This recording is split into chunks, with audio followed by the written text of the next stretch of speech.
Hi friends, मी किरण ब्लॉग्समध्ये तुम्हा सर्वांचं पुन्हा एकदा स्वागत करत आहे. मित्रांनो, तुम्ही पाहू शकता आमच्या दारातील हिरवीगार झाडे. किती सुंदर वाटतं ना.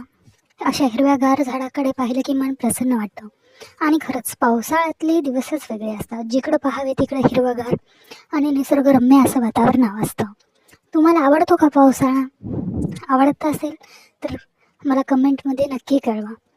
ठीक आहे, भेटूया पुढच्या ब्लॉगमध्ये. मी किरण. बाय.